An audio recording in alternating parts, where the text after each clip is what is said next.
ओम जयंती मंगला काली भद्रकाली कपालिनी दुर्गा क्षमा शिवा धात्री स्वाहा स्वधा नमोस्तुते भगवत्यै नमः परम्बिकायै नमः। चलिए। विहाय विश्वेशं विधाय गुरुवन्दनं बालानां सुखबोधाय क्रियते तर्कसङ्ग्रहः। चलिए, लगाए पाठ, समझ आया? चलो, कहाँ से चलना है? पदकृत्य। चलिए, क्या बोलो? कह रहे कि तत्त्वमसि जो वाक्य है, हाँ। इसमें तत्पद का शक्यार्थ है सर्वज्ञत्व विशिष्ट चैतन्य। हाँ। इसका सत्यतावच्छेद सर्वज्ञत्व क्यों होगा? पूरा वाक्य है तो सर्वज्ञत्व विशिष्ट चैतन्य तो नहीं हुआ सत्यतावच्छेद। देखो बाबू, शक्य वृत्ति जो धर्म होता है वो शक्यता का अवच्छेदक होता है, ठीक है। सर्वज्ञत्व विशिष्ट चैतन्य, वो जो चैतन्य है वही क्या है? आपका शक्य है। उस शक्य में रहने वाला जो धर्म है कि नहीं है, कौन सा धर्म है? सर्वज्ञत्व। आया कि नहीं आया?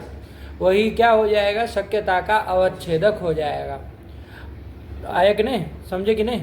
तो वही शक्यता का अवच्छेदक है। इसमें क्या कह रहे हो तुम? हमारा जो शक्य है वो तो ये है ना, पूरा सर्वज्ञत्व विशिष्ट चैतन्य। वो क्या पदार्थ है? वो चैतन्य ना, वो क्या पदार्थ है? सर्वज्ञत्व विशिष्ट चैतन्य है कि नहीं है? तो इसमें शक्य क्या हो? जैसे घट पद का अर्थ क्या है? घटत्व विशिष्ट घट है ना। घट पद का क्या अर्थ है? घट, यही ना अर्थ है। समवाय संबंध है ना, घटत्व विशिष्ट घट जो है वो घट पद का शक्य अर्थ है। ठीक हुआ? तो शक्य हुआ वो घट ही न है। आया कि नहीं? वो शक्य में रहने वाला जो धर्म है कि नहीं, वही शक्यता का अवच्छेदक होगा। तो उस शक्य घट में रहने वाला धर्म क्या है? वही शक्यता अवच्छेदक होता है, नहीं होता है? तो फिर वैसे ही है। हाँ, तो वही चैतन्य ही आपका क्या है? शक्य है। जो विशेष्य पदार्थ है वही ना शक्य है। विशेषण से विशिष्ट जो विशेष्य है वही आपका शक्य है। ठीक हुआ? उस शक्य में रहने वाला जो धर्म है वही शक्यता का अवच्छेदक होगा। समझे कि नहीं? जैसे घटत्व तो विशिष्ट जो घट है, घट पदार्थ, वही शक्य है घट पद का। आया कि नहीं? शक्यता अवच्छेदक क्या हो जाएगा? घटत्व हो जाएगा। इसे ही नहीं समझे? इसी में अटक गए तुम। ये लग रहा था कि भिन्न भिन्न है ना, सर्वज्ञत्व भिन्न और चैतन्य तो अलग अलग पदार्थ। नहीं, अलग अलग क्यों है? अरे वो विशेषण से विशिष्ट, जो विशिष्ट ही शक्य है। समझो क्या शक्य है? विशिष्ट जो पदार्थ है, विशेषण से विशिष्ट जो पदार्थ है चैतन्य, वही शक्य है। आया कि नहीं? उसमें रहने वाला जो धर्म होगा वो शक्यता का अवच्छेदक हो जाएगा। ठीक? नहीं समझे? पदकृत्य आया। और कोई दिक्कत नहीं ना है? कोई समस्या? चलो, हाँ, पदकृत्य आया। चलो, पदकृत्य। अवसर संगतिम अभिप्रेत्य उपमानानंतरम शब्दम निरूपयति आप्तेति। हाँ, किसका पदकृत्य? कौन ग्रंथ का है? है? आप्तवाक्यम शब्द। हाँ, यहाँ से। अच्छा, इसकी न्याय बोधिनी पूरी हो गई ना? इस मूल की पूरे के पूरे। चलो, समझ में आ गया? कोई दिक्कत नहीं है? पिछले पाठ में लक्षणा भी चले, पूरी लक्षणा वगैरह समझ में आ गई। चलिए, अब चला जाए पदकृत्यकार क्या कह रहा है। अवसर संगतिम अभिप्रेत्य उपमानानंतरम शब्दम निरूपयति। उपमानानंतरम शब्दम निरूपयति। उपमान निरूपण के पश्चात अब शब्द का निरूपण कर रहे हैं। तो क्या संगति है भैया? तो अवसर संगति है। अवसर संगतिम अभिप्रेत्य। आया कि नहीं? अवसर संगति से यहाँ पर क्या कर रहे हैं? शब्द उपमान निरूपण के पश्चात शब्द का निरूपण कर रहे हैं। अवसर संगति जानते हैं ना आप?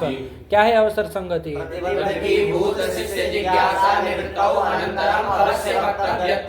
यही ना है? तो यहाँ पर शब्द निरूपण में जो शिष्य ने उसके पूर्व में जिज्ञासा कर दी, उपमानम किम, ये जिज्ञासा शिष्य ने कर दी थी, है ना। अनुमान का जो ही निरूपण हुआ तुरंत ही शिष्य ने क्या जिज्ञासा की, उपमानम किम, कि ये उपमान क्या है। ठीक हुआ।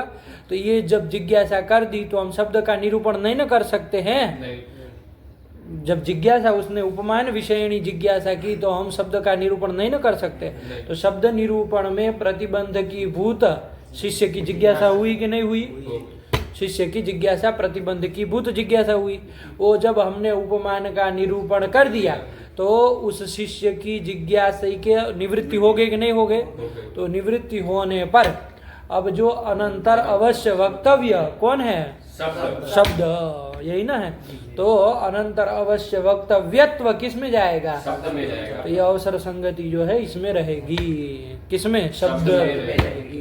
तो उसी अवसर संगति से अब शब्द का निरूपण करने जा रहे हैं। समझ में आए कि नहीं? चलिए।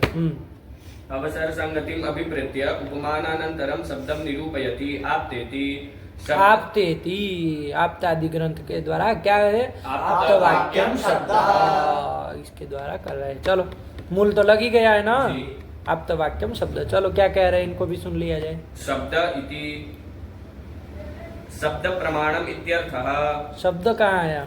आप्तवाक्यम शब्द। हाँ, वो शब्द का प्रतीक ले रहे हैं। ध्यान से देखिएगा किसका प्रतीक लेके क्या अर्थ कर रहे हैं ना। तो शब्द इति आप्तवाक्यम शब्द, तो वहाँ शब्द का, तो शब्द मतलब क्या? शब्द प्रमाणम इत्यर्थः। शब्द प्रमाणम, तो शब्द प्रमाण का वो लक्षण कर रहे हैं। ध्यान दीजिएगा, प्रमाणीभूत जो शब्द है उसी को क्या कर रहे हैं? लक्षण कर रहे हैं। ठीक हुआ। चलिए, जो अप्रमाण शब्द रहेगा है ना, प्रमा का करण नहीं है, भ्रम का करण हो जाएगा। ऐसे शब्द को करण, इसको करण नहीं बना रहे, उसको लक्ष्य नहीं बना रहे हैं। यही बात वहाँ भी कही थी उन्होंने, न्याय बोधिनी में भी, है ना। उन्होंने कहा प्रमाण शब्दत्वम लक्ष्यता अवच्छेदकम, लक्ष्यता का अवच्छेदक प्रमाण शब्दत्व है। इसका मतलब लक्ष्य क्या है? प्रमाण शब्द, है ना। प्रमा का करणीभूत जो शब्द है, शब्द बोधात्मक जो प्रमा, उस प्रमा का करणीभूत जो शब्द है वही हमारा लक्ष्य है। न कि कोई भ्रम का जनकीभूत कोई शब्द रहेगा तो वो हमारा लक्ष्य नहीं है। तो वही यहाँ भी कह रहे हैं। समझ में आ रहा है? शब्द इति, समझ रहे हो? पदार्थ की खाली बस हाँ कर रहे हो, क्या बोले? पढ़ो। शब्द इति शब्द प्रमाणम इत्यर्थः। हाँ, ठीक हुआ। चलिए, मतलब आप्तवाक्यम शब्द प्रमाणम, ये शब्द प्रमाण क्या है? तो आप्तवाक्यम ही शब्द प्रमाण है। तो शब्द प्रमाण ही यहाँ लक्ष्य बना रहे हैं। समझे? चलो चलो। भ्रांत विप्रलंबकयोः वाक्यस्य शब्द ये क्या? भ्रांत विप्रलंबकयोर, ये क्या होता है? भ्रांत विप्रलंबकयोर वाक्यस्य शब्द प्रमाणत्व वारणाय आप्तेति। आप्तेति क्या? फिर से। भ्रांत विप्रलंबकयोर वाक्यस्य शब्द प्रमाणत्व वारणाय आप्तेति। पढ़ो तो तुम जी, पढ़ो तो। भ्रांत विप्रलंबकयोर वाक्यस्य शब्द प्रमाणत्व वारणाय आप्तेति। हाँ, अरे ऐसे पढ़ो, एक बार में समझ में आ जाए क्या कहना चाह रहे हो, है ना। सुनने से समझ में आना चाहिए ना पदार्थ। हाँ, पढ़ो। भ्रांत विप्रलंबकयोर। भ्रांत अलग पद थोड़ी ना है, वो समस्त है। भ्रांतश्च विप्रलंबकश्च इति भ्रांत विप्रलंबकौ तयोः भ्रांत विप्रलंबकयोः। अब उसको तुम पढ़ोगे भ्रांत विप्रलंबकयोः, तो हमको तो यही लगेगा भ्रांत अविभक्तिक पद है और विप्रलंबकयोः में ओस कहाँ से ले आए? समझे? हाँ, ऐसे पढ़ो कि समझ में आए। हाँ, पढ़ के नहीं आए? कहे थे ना पढ़ के आया करो। अरे 10 बार पढ़ के आओ, लेकिन सही से पढ़ो। हाँ, भ्रांत विप्रलंबकयोर वाक्यस्य शब्द प्रमाणत्व वारणाय आप्तेति। कि भ्रांत और विप्रलंबक का जो वाक्य है उसमें क्या वारणाय? शब्द प्रमाणत्व वारण। शब्द प्रमाणत्व वारणाय आप्तेति। आप्तेति। आप्तपद दिया है, कहाँ आप्तपद दिया? वाक्यम शब्द। तो इसमें आप्तपद न दे, हटा दो जरा, है कि नहीं है? तो क्या बनेगा? वाक्यम शब्द, यही ना बनेगा। वाक्यम शब्द प्रमाणम, कि वाक्य ही शब्द, कोई भी वाक्य हो, अब वो भ्रांत का वाक्य हो चाहे विप्रलंबक का वाक्य हो। विप्रलंबक समझते हैं ना? वंचक। तो भ्रांत पुरुष का वाक्य हो चाहे वंचक का वाक्य हो, उसमें वाक्य तो रहेगा ही। तो शब्द प्रमाण के लक्षण की कहाँ अतिव्याप्ति हो गई? भ्रांत और विप्रलंब के वाक्य में। वाक्य में अतिव्याप्ति हो जाएगी। उसको वारण करने के लिए आप्त पद देना पड़ेगा। तो आप्त वाक्यम शब्द, ठीक हुआ कि आप्त का जो वाक्य है वही शब्द है। तो वो भ्रांत का और विप्रलंबक का जो वाक्य है वो आप्त का वाक्य नहीं ना हुआ, नहीं। वारण हो जाएगा। चलो ये सब आ ही रहा है, नहीं आ रहा है। हाँ, भ्रांत विप्रलंबकयोर वाक्यस्य शब्द प्रमाणत्व वारणाय आप्तेति ननु कोयम आप्त इत्यत आह आप्तस्त्विति। आप्त क्या है तो उसको बता रहे हैं, आप्तस्तु इति। हाँ, क्या कहा है मूल में? चल, ननु कोयम आप्त इत्यत आह आप्तस्त्विति। नहीं आया? आ गया। अरे ये सब वो मूल ग्रंथ की भूमिका न बना रहे जी। हैं। हाँ, लंबी लंबी कि भाई वो आप्त क्या है। आपने कहा आप्त वाक्यम शब्द, तो आप्त क्या है ये जिज्ञासा होगी, तो उसको कह रहे हैं आप्तस्तु यथार्थ वक्ता। चलो ये सब पढ़ा दिए। यथार्थ वक्ता यथा भूता बाधितार्थोपदेष्टा। हाँ, यथार्थ वक्ता का अर्थ किए, ध्यान से समझिए क्या कह रहे हैं। यथा भूता बाधितार्थोपदेष्टा। यथाभूत अबाधितार्थ का उपदेष्टा। यथाभूत जो वस्तु जैसी है ना, ऐसे अर्थ का, और कैसा? अबाधित, जिसका बाध न हो, ऐसे अर्थ को बताने वाला, जो उपदेश करने वाला, जो उपदेष्टा है, उसी को यथार्थ वक्ता कहेंगे। यदि बाधित अर्थ को कहेगा तो वो यथार्थ वक्ता नहीं ना कहलाएगा, वो आप तो नहीं कहलाएगा। यदि मान लीजिए किसी ने कह दिया रदो वह निमान, क्या कह दिया? रदो वह निमान, कि रद जो है वो क्या है? वहनी वाला है, ये कह दिया। तो रद वहनी वाला नहीं ना होता है, बाधना है। तो बाधित अर्थ का उपदेष्टा होगा तो वो आप तो कैसा कहेगा? अबाधित अर्थ को कहने वाला। आया कि नहीं? और वो भी यथाभूत, वो जैसा है वैसा ही कहे, है ना। अबाधित अर्थ तो होना ही चाहिए, लेकिन यथाभूत वो जैसा है वैसा ही पदार्थ को कहे। आया कि नहीं? ऐसा जो उपदेश करने वाला होगा उसी को क्या कहेंगे? यथार्थ वक्ता कहेंगे, आप तक कहेंगे। समझे? नहीं समझे? यथाभूत अबाधितार्थ उपदेष्टा। चलो वही लिखा। यथार्थ वक्ता यथा भूता बाधितार्थोपदेष्टा।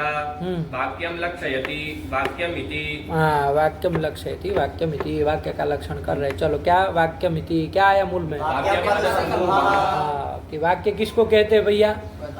पद समूह, पदा नाम समूह वाक्यम। पदों का जो समूह है वही वाक्य है। चलो, वाक्यम लक्षयति वाक्यमिति घटादि समूह वारणाय पदेति। अच्छा, पद नहीं कहे इसमें, वाक्य के लक्षण में पद न कहे, तब क्या बनेगा? वाक्यम समूह। हाँ, समूह वाक्यम। आया कि नहीं? अरे लक्ष्य को बाद में ना बोलेंगे, लक्षण न पहले बोलेंगे। समूह वाक्यम, यही ना बन जाएगा। क्या बन जाएगा? समूह वाक्य। अब किसका समूह ये तो कहा नहीं है, तो किसका समूह लेके क्या दोष दे रहे हैं? घटादि समूह। घटादि समूह। घटादि समूह मतलब पदार्थों का, पदार्थ का जो खड़े, मान लीजिए बहुत सारे खड़े रखे तो घटों का समूह है कि नहीं है? अर्थों का समूह है। अब आपने पदों का समूह लेना है तो कहा नहीं है, बस समूह होना चाहिए। तो घट पदार्थों का जो समूह है उसमें भी वाक्य के लक्षण की अतिव्याप्ति हो जाएगी। वो वाक्य नहीं ना है, बहुत सारे खड़े पड़े वो वाक्य है। चलिए, इसलिए पद कहा है। ठीक, तो अब समूह किसका समूह लेना है?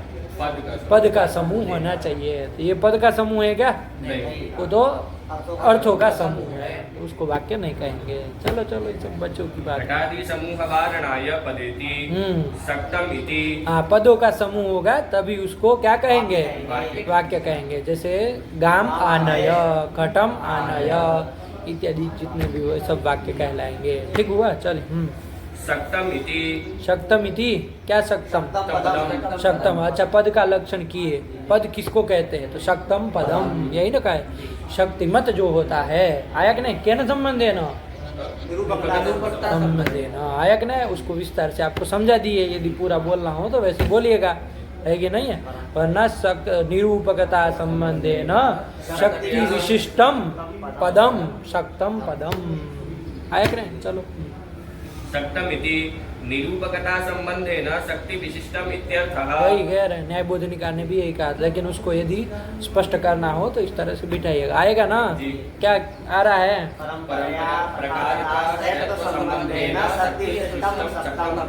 आया कि नहीं आया? परंपराया संबंधेन शक्ति विशिष्टम सक्तम क्या अलग अलग बोल रहे हो? परंपराया प्रकारता श्रेष्ठ संबंधेन शक्ति विशिष्टम सक्तम शक्तम, ये हो जाएगा। ठीक है ना, कि ये जो परंपरायता प्रकारता जो है वो सब उसमें जाती है ना। कौन सी इच्छा के अनुसार ये लक्षण बोल रहे हो? बोधव्य, इस इच्छा के अनुसार है ना। इदम पदम इमम अर्थम बोधयतु के अनुसार नहीं ना होगा। उस इच्छा में तो पद जो है वो विशेष्य न बन जाएगा बाबा, हैं? मुख्य विशेष्य बन जाएगा, नहीं बन जाएगा। तब फिर तो उस इच्छा के अनुसार ध्यान रखिएगा। उसी को मूल में भी वही इच्छा लिखी थी, तो उसी को लेके चल रहे हैं। चलिए, हाँ, तो निरूपकता संबंधेन शक्ति विशिष्टम सक्तम इत्यर्थः। चलिए हम निरूपकता संबंधेन शक्ति विशिष्टम इत्यर्थः। अस्मादिति, हाँ, अस्मात् क्या आया? अस्मात् पदार्थ अयम अर्थो बोधव्य इति ईश्वर बोधव्य। बोधव्य। हाँ, अभी वहीं सुई अटकी है तुम्हारी। क्या? अस्मात् पदार्थ अयम अर्थो बोधव्य इति ईश्वर संकेत शक्ति, ये कहा। चलो हाँ, उसमें क्या कह? अस्मादिति घट पदार्थ घट रूपोर्थो बोधव्य इति ईश्वरेच्छैव शक्ति इत्यर्थः। इस तरह की जो ईश्वर इच्छा होगी, घट पदार्थ घट रूप घटार्थः बोधव्यः, पट पदार्थ पटार्थः बोधव्यः। बोधव्य बोलता है ना, बोधव्य बोलता है कि नहीं बोलता है? बोलता है वो। हाँ, अब दूसरी बार जब टोकेंगे तो सही करता है, आया कि नहीं? उसकी वो नहीं है, उस ऐसे ही पढ़ा है क ख ग ही, आया कि नहीं? तो क्या समझे? पट पदार्थ पटार्थ बोधव्य, मठ पदार्थ मठार्थ बोधव्य इत्याकारी का जो ईश्वर इच्छा है वही शक्ति है। ठीक हुआ? चलिए। घट पदार्थ घट रूपोर्थो बोधव्य इति ईश्वरेच्छैव शक्ति इत्यर्थः।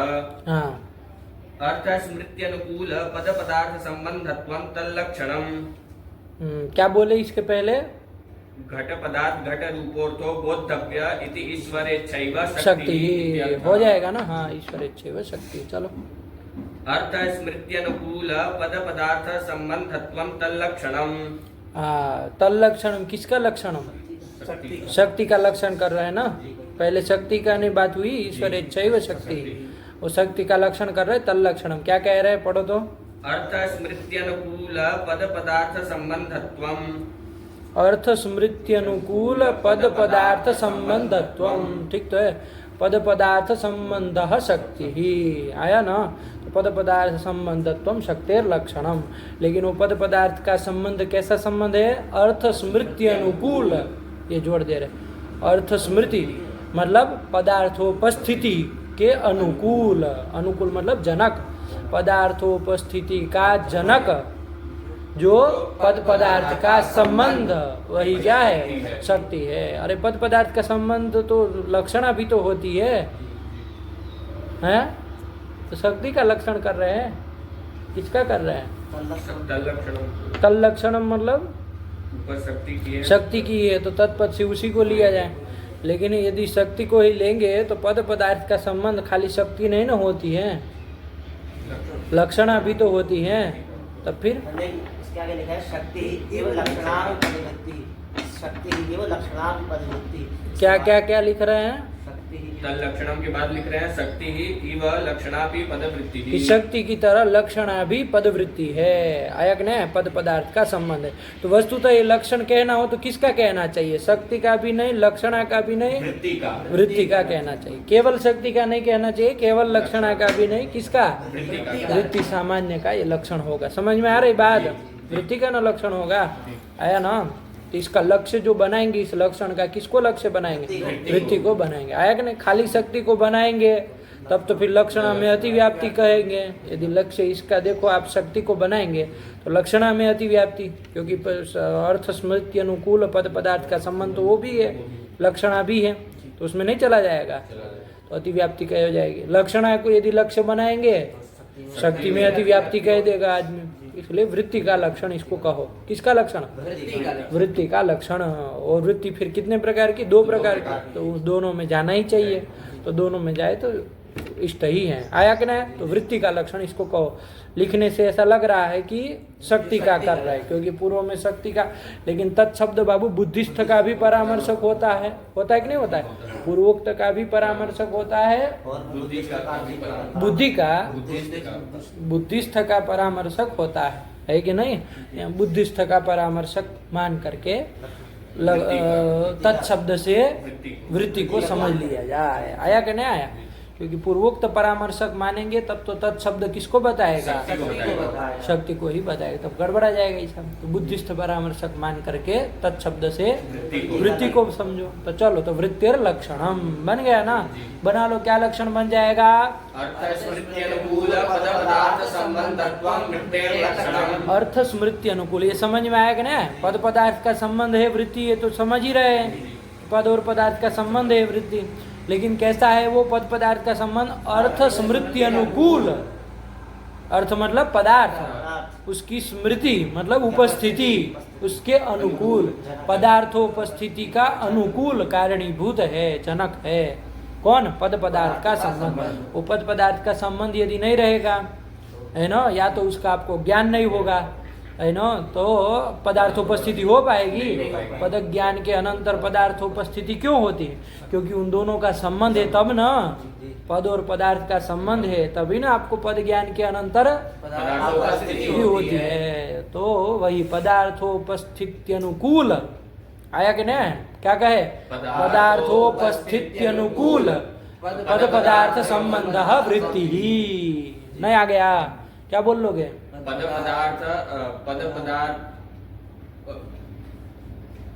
पदार्थोपस्थिति अनुकूल पद की स्मृति, पद पदार्थ पद पदार्थोपस्थिति अनुकूल पद पदार्थ संबंध वृत्ति ही। अरे पदार्थ की उपस्थिति के अनुकूल। हाँ हाँ, पदार्थोपस्थिति अनुकूल पद पदार्थ संबंधत्वं वृत्ति ही।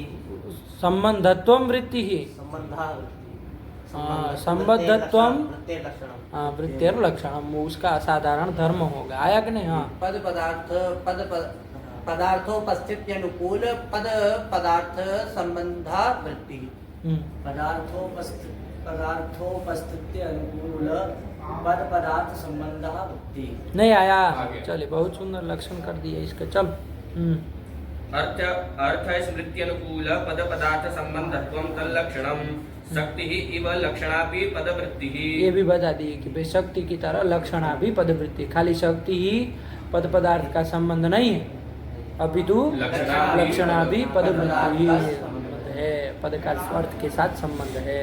चलो, अथ केयम लक्षणा शक्य संबंध। अथ का इयम लक्षणा, ये लक्षणा क्या है भैया? अभी आपने बताया कि जैसे शक्ति पदवृत्ति है, पद पदार्थ का संबंध है, वैसे ही लक्षणा भी है।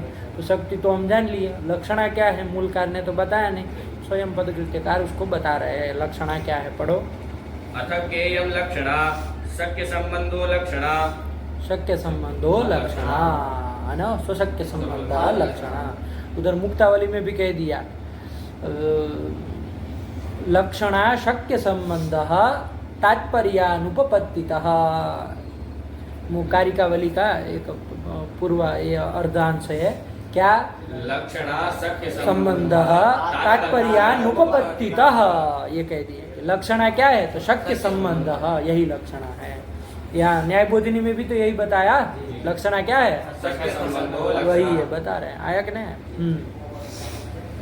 अथ केयम लक्षणा शक्य संबंधो लक्षणा साच त्रिधा साच मतलब कौन? लक्षणा। लक्षणा च त्रिधा, लक्षणा तीन प्रकार की है। क्या क्या? जहद अजहद जहद अजहद भेदात। हाँ, ये तीन प्रकार की है। ठीक हुआ? चलिए, जहल लक्षणा, अजहल लक्षणा, अजहल लक्षणा, इनका लक्षण और उदाहरण सब देखे हैं। अब देखिए पंडित जी क्या कहते हैं। वर्तते च गंगायां घोष इत्यत्र गंगापद शक्य प्रवाह संबंधः तीरे। तीरे कि तीर में ये गंगा पद का जो शक्य है, क्या है गंगा पद का शक्य? उसका संबंध, सामीप्य संबंध कहाँ पर है? तीर में है कि नहीं है? तो स्वशक्य संबंध तीर में गया कि नहीं गया? ये जो स्वशक्य संबंध रूप लक्षण है उसी का समन्वय करके बता रहे।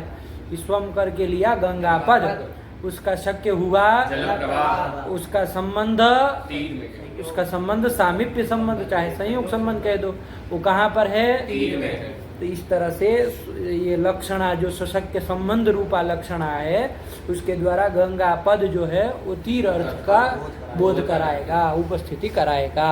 गंगा पदार्थ तीरोपस्थिति ही आया कि नहीं? चलिए कैसे? तो ये लक्षणा के द्वारा, ये जो सशक्य संबंध रूप लक्षणा है उसके द्वारा गंगा पद से तीर की उपस्थिति हो जाएगी। आया कि नहीं? क्या कह रहे? पढ़ो तो वर्तते। वर्तते च गंगा, वर्तते का कर्ता किसको बना रहे हैं? गंगा पद से प्रवाह संबंध। हाँ, गंगा पद शक्य जल प्रवाह संबंध वर्तते। कुत्र वर्तते? ये वर्तते। हाँ, इस तरह से अब उसको तुम सप्तमी षष्ठी पढ़ो, ये पढ़ो तो कहाँ से अर्थ बैठेगा पंडित जी? चलो। वर्तते च गंगायां घोष इत्यत्र गंगापद शक्य प्रवाह संबंधः तीरे लक्षणा बीजम च हाँ, ये कर दिया। तो यहाँ पर अब ये नहीं बताया, त्रैविध्य बताया, ये कौन सी लक्षणा नहीं कहे? कौन सी लक्षणा आप लोग बता दो? जहल लक्षणा। आया कि नहीं? क्यों जहल लक्षणा है बताओ? क्योंकि यहाँ पे शक्य अर्थ, जो शक्य अर्थ है जल प्रवाह, उसका पूरा परित्याग कर दिया और केवल लक्ष्यार्थ का बोध करा रहे। तो गंगापद कौन लक्ष्यार्थ का?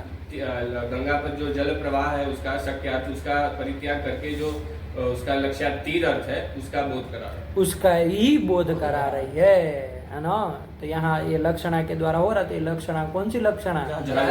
जहल लक्षणा कही जाएगी। लक्षण भी नहीं लिखा इन्होंने, इन्होंने नहीं लिखा, तो वही तो न्याय बोधिनी वाला लक्षण रखिएगा, एकदम परिष्कृत है। क्या है लक्षण?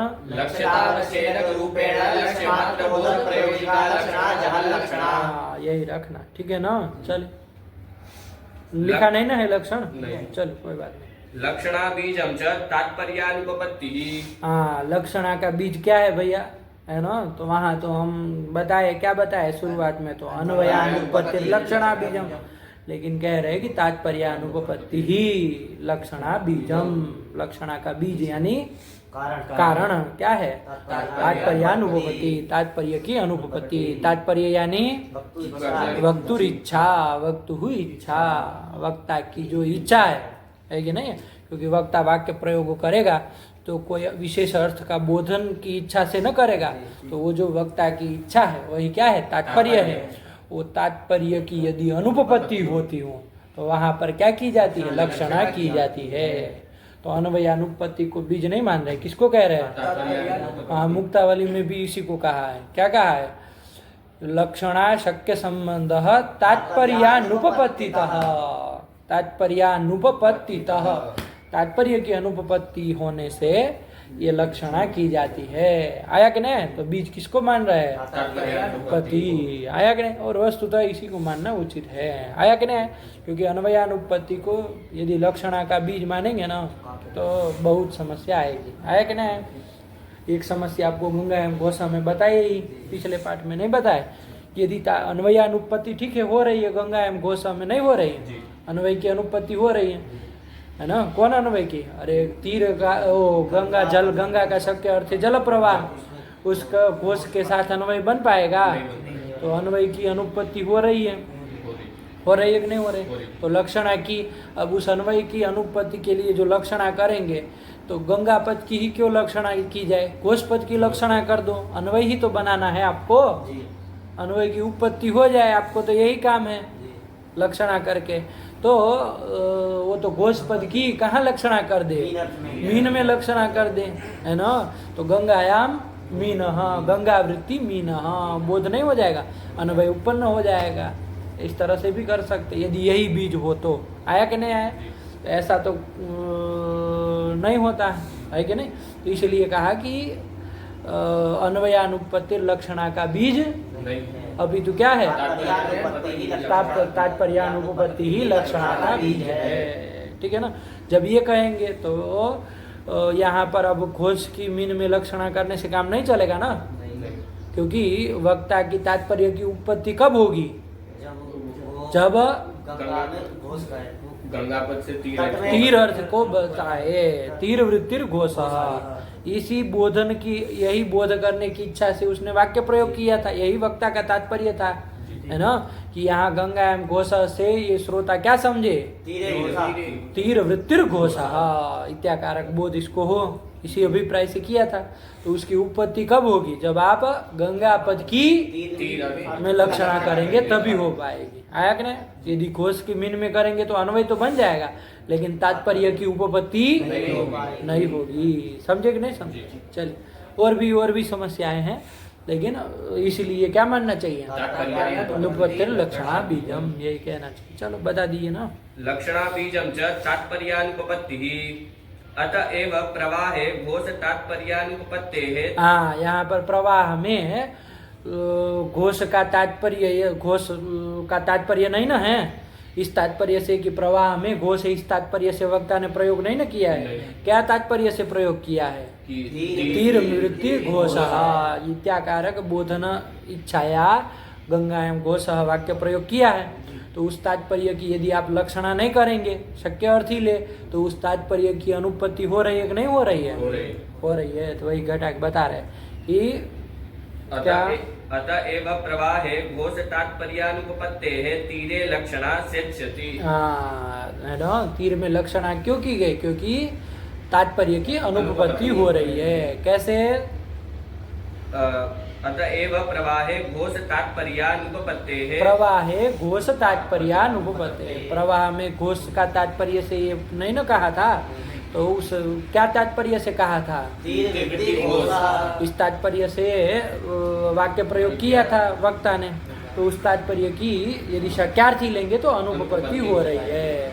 इस अनुपपत्ति होने के कारण यहाँ पर गंगा पद की कहाँ अर्थ में लक्षणा की जाएगी। चलो, अतएव प्रवाहे घोष तात्पर्यानुपपत्तेः तीरे लक्षणा सेत्स्यति। हाँ, तभी ये सिद्ध हो पाएगा, तीर में लक्षणा तभी सेत्स्यति, वरना खाली अन्वयानुपत्ति ही बीज हो तब तो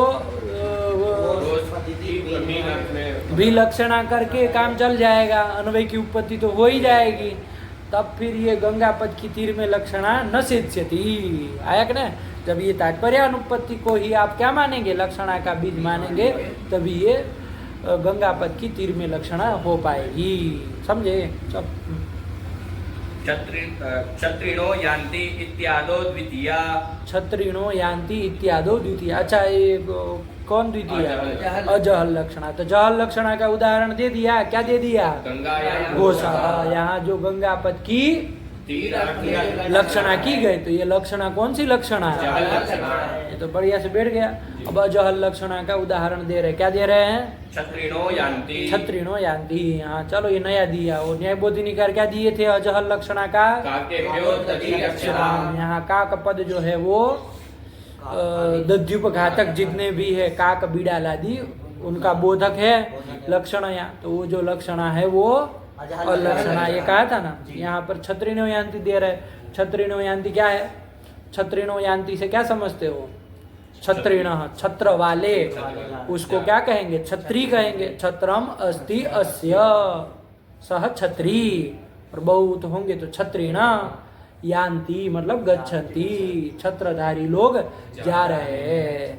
तो बहुत लोग जा रहे थे, मान लीजिए, है कि नहीं है, बहुत लोग जा रहे थे, तो उसमें ज्यादातर छत्रधारी लोग थे, कोई कोई बिना छत्री के भी, छत्र के भी लोग थे, आया ना, अछत्री भी लोग थे, आया कि नहीं आया। तो लेकिन बाहुल्य किसका था, क्षत्रियों का, मतलब छत्रधारी लोगों का बाहुल्य था। इस कारण से प्रयोग कर दिया वक्ता ने क्षत्रिणः यान्ति, ये प्रयोग कर दिया। तो वो ये उसका तात्पर्य क्या है,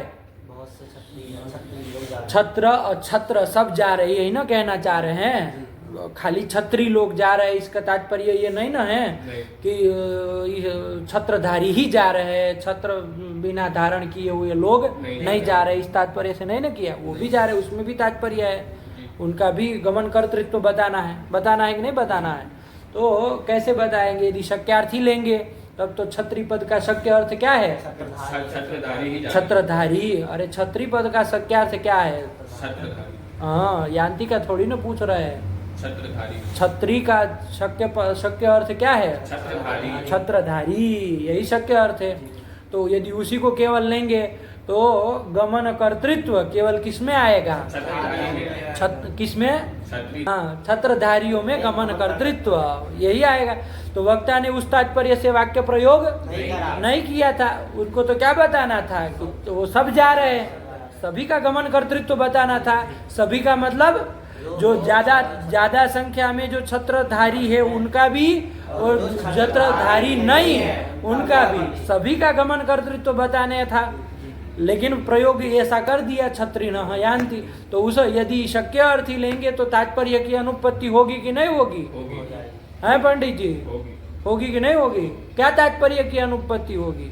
क्या तात्पर्य था उनका? कि वक्ता क्या बताना चाह रहा था? छत्रधारी भी जा रहे हैं और जो छत्र धारण नहीं किए वो भी जा रहे हैं। ज्यादा संख्या, अधिक संख्या के जो छत्रधारी लोग हैं वो भी जा रहे हैं, और न्यून संख्या के जो वो भी जा रहे हैं, सभी जा रहे हैं, सभी का गमन कर्तृत्व बताना था, है कि नहीं है? लेकिन यदि आप शक्यार्थी लेंगे तो उस तात्पर्य की अनुपत्ति हो जाएगी। तो इसलिए वो तात्पर्य की उत्पत्ति के लिए क्या करना पड़ेगा आपको? लक्षणा करेंगे। तो छत्री पद की जिसका शक्य अर्थ तो क्या है? केवल छत्रधारी आया कि नहीं? तो छत्रधारी और बिन छत्रधारी दोनों अर्थों में लक्षणा करेंगे। आया कि नहीं आया? तो बिन छत्रधारी में भी लक्षणा कर देंगे। तो अब छत्री पद जो है वो किसको किसको बताएगा? छत्रधारी को भी बताएगा और बिन छत्रधारी को भी बताएगा। चलो, है ना? अरे छत्री को भी बताएगा, अछत्री को भी बताएगा। आया कि नहीं आया? छत्री से भिन्न को भी बताएगा। नहीं समझे? चल, तो ये कौन सी लक्षणा हुई? अजहल लक्षणा। क्यों? क्योंकि यहाँ पर लक्ष्य का भी बोध हो रहा है, शक्य का भी। लक्ष्य शक्यो भय बोधक प्रयोजिका, ये लक्षणा है कि नहीं? इसलिए अजहल लक्षणा इसको कहेंगे। चलिए, नहीं आया? चलो, क्या वही थे इस तरह? किसकी लक्षणा कहाँ की? जो छत्रधारी है, अर्थ की लक्षणा करो। जो शक्य अर्थ है और जो लक्ष्यार्थ है, दोनों में लक्षणा की। किसकी? छत्रों जो छत्र धारण किए उनकी लक्षणा। अर्थ की लक्षणा। अर्थ जो छत्र धारण किए उनकी लक्षणा, जो छत्र धारण में भी किए हैं और जो छत्र धारण नहीं किए उनमें भी किए। मतलब अर्थ की लक्षणा अर्थ में किए। जो छत्रधारी की लक्षणा जो अछत्र धारण है उनमें किए। मतलब अर्थ की अर्थ में ना किए, शक्य अर्थ में भी किए और लक्ष्यार्थ में भी। जो छत्र धारण किसकी लक्षणा की है? छत्री की लक्षणा अछत्री में की है। मतलब अर्थ की अर्थ में ना, शक्य की अर्थ में। शक्य जो शक्यार्थ था उसमें। अरे बाबा, अर्थ की नहीं, पद की। छत्रिणो यान्ति, ये वाक्य घटक जो छत्री पद है, उस छत्री पद की छत्री अछत्री में लक्षणा की है भैया। क्या तुम समझ रहे हो? अरे पद का लक्षणा करेंगे ना, जैसे गंगा पदस्य तीरे लक्षणा। तो पद की ना, तुमको कह रहे हो शक्य की लक्ष्य में लक्षणा। क्या इसका मतलब क्या समझे? जल प्रवाह की तीर में लक्षणा होती है। गंगा पद की। हाँ, तो तुम क्या बोल रहे हो? शक्य की लक्ष्य में लक्षणा, क्या मतलब इसका? किसकी लक्षणा की है? ये जो छत्री पद है उसकी लक्षणा छत्री में भी की है और अछत्री में भी की। हाँ, छत्री में भी की है, अछत्री में भी की है। आया ना?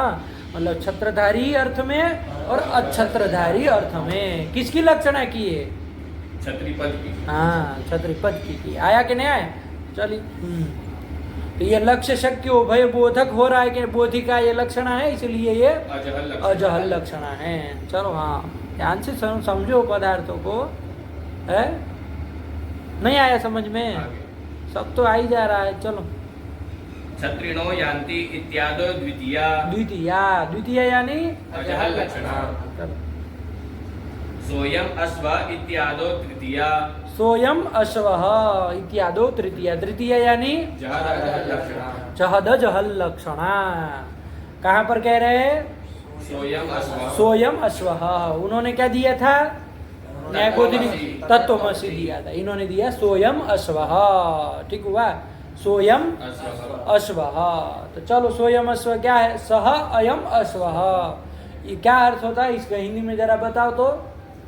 वो अश्व है जो सह अश्व का नहीं पूछ रहे, सह अयम अश्व, उसका हिंदी बताओ। वो जो सामने पशु विशेष है वो अश्व है। तो अयम अश्व का अर्थ हुआ ना वो, सह अयम अश्व। सब वो सामने जो है वो अश्व है। तो अयम फिर अयम का, ये तो सह अश्व का बोले, सह अयम अश्व। इसका हिंदी बता सकते हो?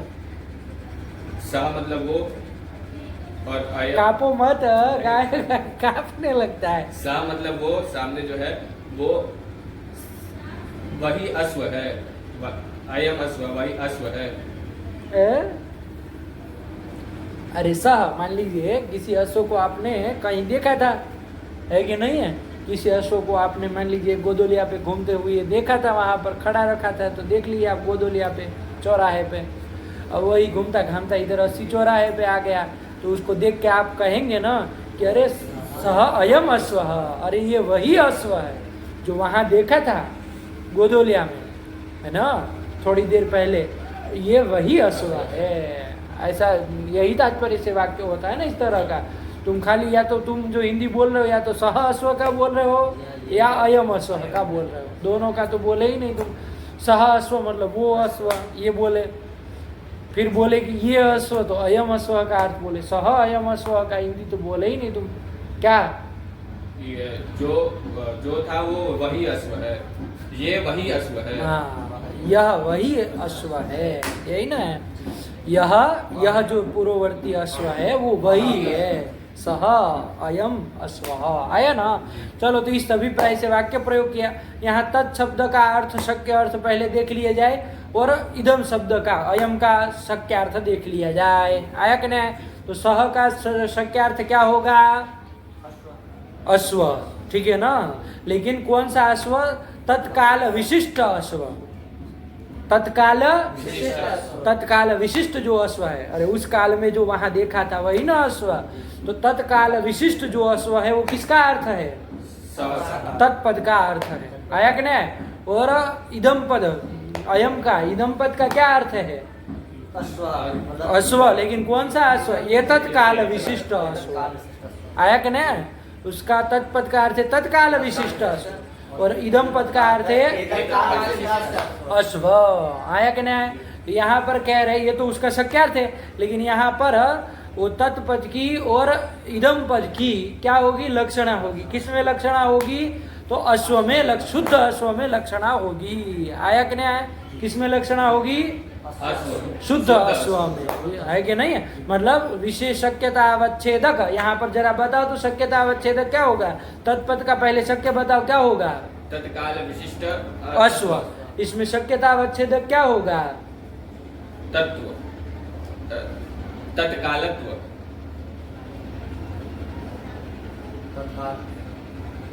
अरे विशेषण, तत्काल विशिष्ट अश्व कहा तो अश्व में विशेषण क्या हो रहा है? तत्काल। तो तुमको हर बार अब यही तो आपको तो भी समझाए, यही समझाए फिर कि कौन विशेषण होता है। आप लोग अरे विशिष्ट के एकदम गुड़ गोबर हो तो इतना भाषा पकड़े रहो कि विशिष्ट के पहले जो होता है वो विशेषण होता है, हैं? इतना आप लोग गिर जाएंगे तो कैसे उठाएंगे हम आपको? जो विशेषण न बता पाए, तत्काल विशिष्ट अश्व का आप विशेषण पूछ लिया जाए तो आप लोग बता नहीं पाते हैं। क्या त्व लगने से ही अवच्छेदक होता है? कौन ऐसा कहा है तुमको कि त्व लगे तभी अवच्छेदक हो? अरे शक्य में रहने वाला धर्म न शक्यता अवच्छेदक होता है, कि त्व जिसमें लग जाए वो शक्यता अवच्छेदक होता है। ये भाषा आपको कहे, ये कहे क्या? तब फिर अरे शक्य में रहने वाला जो धर्म है, शक्य है आपका अश्व, उसमें रहने वाला जो धर्म है तत्काल, है कि नहीं है? अरे काल ही ना, उसमें तत्काल ही ना रह रहा है, उसमें तत्काल से विशिष्ट उस अश्व को बना रहे हैं, तो तत्काल ही रह रहा है, तो वो तत्काल ही आपका क्या हो जाएगा? लक्ष्यतावच्छेदक हो जाएगा। लक्ष्यतावच्छेदक हो जाएगा।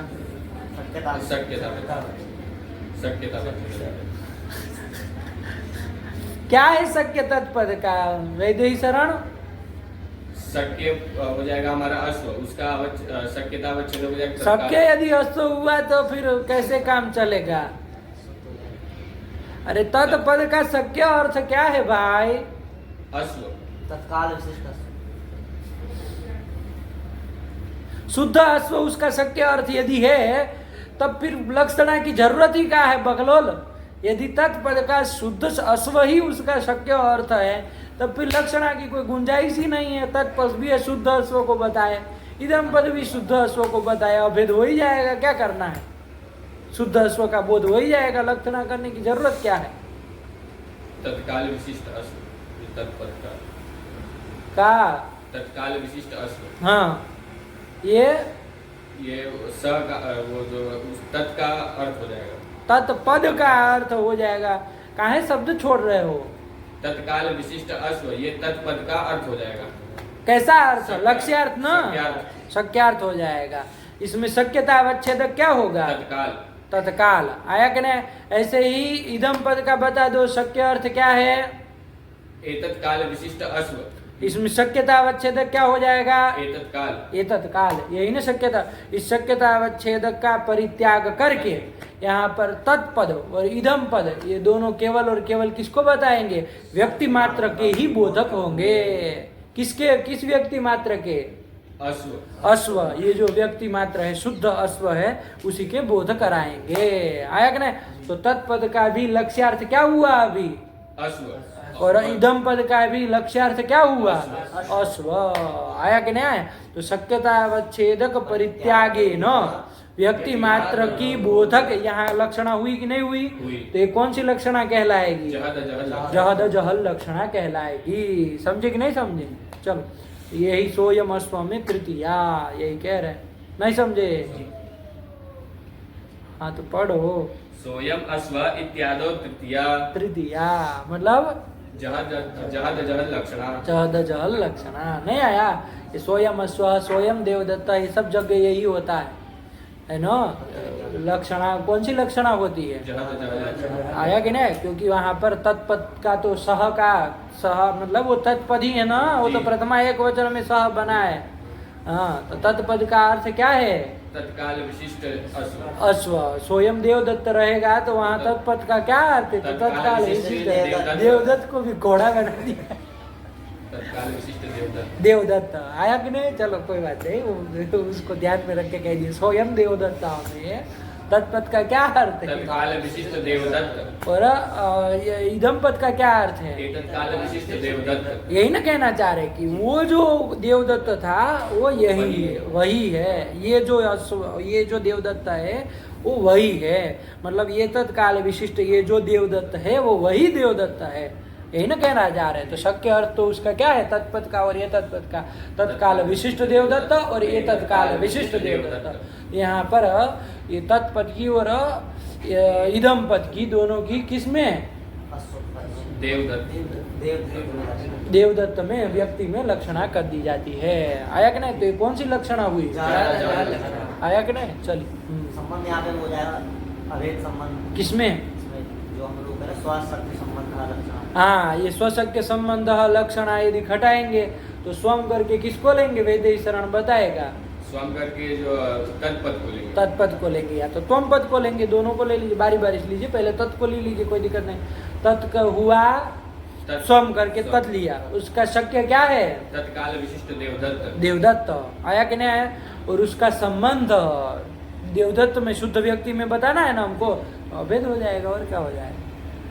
संयोग सामीप्य तो हो गया। अरे वही ना देवदत्त है कि अलग है कोई? हाँ, तो वही अभेद संबंध हो जाएगा। ठीक हुआ? और जो हम वहाँ करते हैं गौणी लक्षणा, तो वहाँ पर क्या होगा? संबंध, स्वशक्ति संबंध। वहाँ ये पहले हो गया कि नहीं हो गया? जी। चलो हो गया। और आगे क्या है? पद कृत्य। आगे हाँ आगे फिर वो मूल। हाँ वहाँ पे है ना। आप क्या कह रहे हो तुम? करते हैं गौणी लक्षणा, वहाँ पे क्या होगा? स्वशक्ति। जोर से बोलो पहले। सिंहो मालवका में हम लोग गौणी लक्षणा करते हैं, तो स्वशक्ति संबंध क्या होगा वहाँ पर? स्वशक्ति के संबंध? अरे बता लो बाबा, काहे परेशान हो रहे? सिंहो मानवका में किसमें किसकी लक्षणा की? किस पद की कहाँ लक्षणा की? सिंह पद की, सिंह सदृश में लक्षणा लक्षणा की। स्वम करके किसको लेंगे वैदेही शरण? पद को, सिंह पद को। आया कि नहीं आया? उसका शक्य क्या है? पशु विशेष, पशु विशेष। उसका संबंध सादृश्य संबंध। कौन सा संबंध? सादृश्य संबंध। वो सदृश में है कि नहीं है? शक्य संबंध कौन सा संबंध? सादृश्य संबंध है कि नहीं है? क्या सादृश्य? सादृश्यम के न धर्मेण, तो शौर्यत्व, क्रूरत्व, जो भी शौर्यत्व की शौर्य, यही ना हो गया। अब तो क्या जोड़ना है? अरे शूरस्य भावः शौर्यम, आया कि नहीं आया? क्रूरस्य भावः क्रूरत्वम, तो शूरत्व क्रूरत्व, तो वही जोड़ दो, कोई बात नहीं। तो ये सादृश्य उसमें है कि नहीं है? किसमें है? सदृश में, माणवक में है कि नहीं? तो चलिए, तो सदृश में लक्षणा की, ठीक हुआ? किसमें लक्षणा की? तो स्वशक्य तो पशु विशेष हुआ, सिंह पद का शक्य तो पशु विशेष, उसका संबंध सादृश्य संबंध है कि नहीं है? अरे सिंह पशु विशेष का सादृश्य इसमें है कि नहीं है? वही सादृश्य ही संबंध है, और नहीं आया? चलो और कहे ये क्षत्रियों यांति में जो अभी हमने वो करी थी अजह लक्षणा, हाँ। तो उसका जो लक्षण है लक्ष्यता छेदक रूपेण, तो हमारा लक्ष्य क्या है? अक्षत्री, तो अक्षत्रित्व। देखो बाबू, तो वो ऐसे इसीलिए यहाँ पर इस तरह, जैसे काक में भी कैसे हम नहीं ना कहे कि बीड़ा लादी उसके लक्ष्य है, नहीं ना कहे, वहाँ क्या कहे हम? दद्युपघातक में लक्षणा की लक्ष्य अर्थ है दद्युपघातक। वैसे ही यहाँ पर एक सार्थवाही, एक साथ जाने वाले जो लोग हैं वो सब ये लक्ष्य है। एक सार्थवाही ये क्या हो जाएगा? आपका लक्ष्य हो जाएगा। जैसे वहाँ दद्युपघातक लक्ष्य है, वैसे यहाँ एक सार्थवाही, एक साथ जाने वाले जितने भी लोग हैं, चाहे वो छत्रधारी चाहे अछत्रधारी, आया कि नहीं?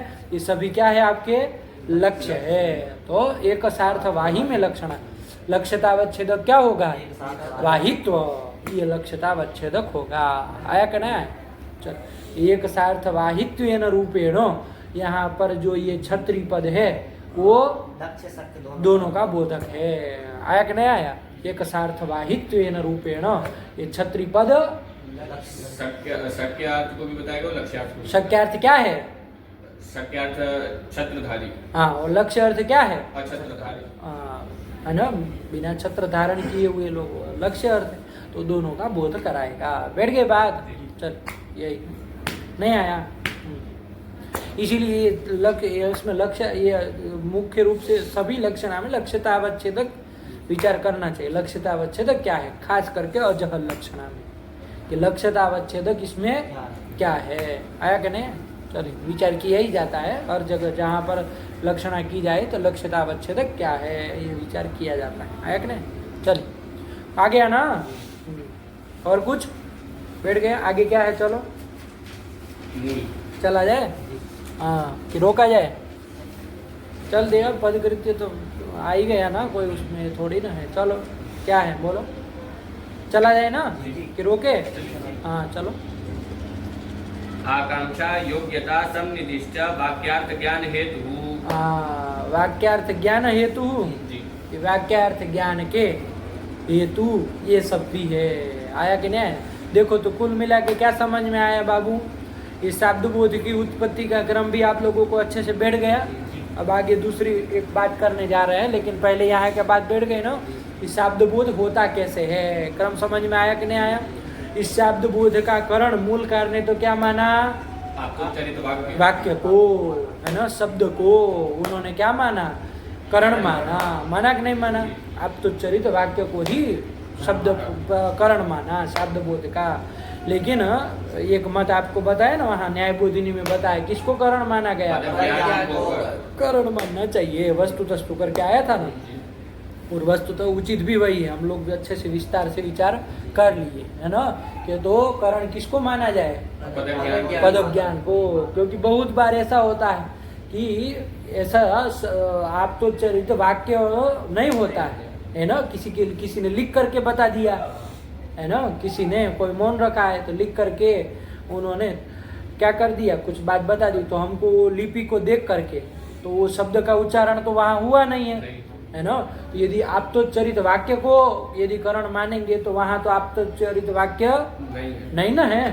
तो लेकिन पद ज्ञान वहाँ हो जाता है, वो लिपि के द्वारा, लिपि को देख करके हमको उन पदों का, घटादि पदों का क्या हो जाता है, ज्ञान हो जाता है। तो पद ज्ञान सर्वत्र रहेगा, रहेगा कि नहीं रहेगा? जहाँ आप तो चरित वाक्य होगा वहाँ भी पद ज्ञान है, वहाँ श्रवणेन्द्रिय से हो जाएगा।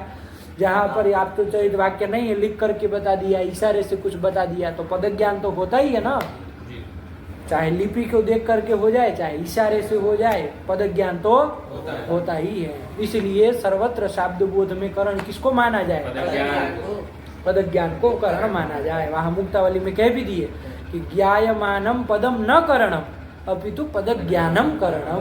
ज्ञायमान जो पद है उस पद को करण नहीं मानना चाहिए, क्योंकि पद सर्वत्र नहीं होगा। पद मतलब जिसको कान से सुना जाए वही ना शब्द है, वही ना पद है, वो सर्वत्र नहीं होगा। आया कि नहीं आया? तो वहां पर व्यभिचार न हो जाएगा, इसलिए पद को करण नहीं मानिए, अपितु किसको करण मानिए, पद ज्ञान को करण मानिए। तो पद ज्ञानम करणम, आया कि नहीं आया?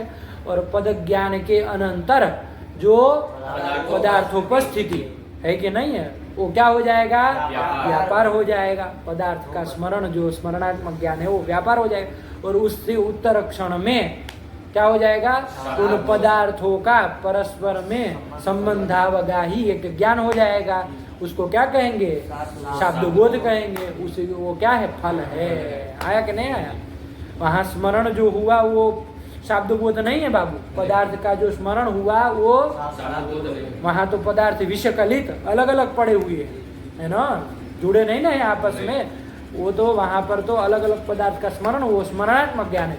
उसके उत्तर क्षण में जो उन पदार्थों का एक परस्पर संबंधावगाही ज्ञान है, परस्पर संबंध हो जाता है, तो ऐसा संबंधावगाही जो ज्ञान है वही क्या है, शाब्द बोध है। इसी को हम लोग वाक्यार्थ बोध भी कह देते हैं, वाक्यार्थ ज्ञान भी कह देते हैं, शाब्द प्रमा भी कह देते हैं। समझ में आया?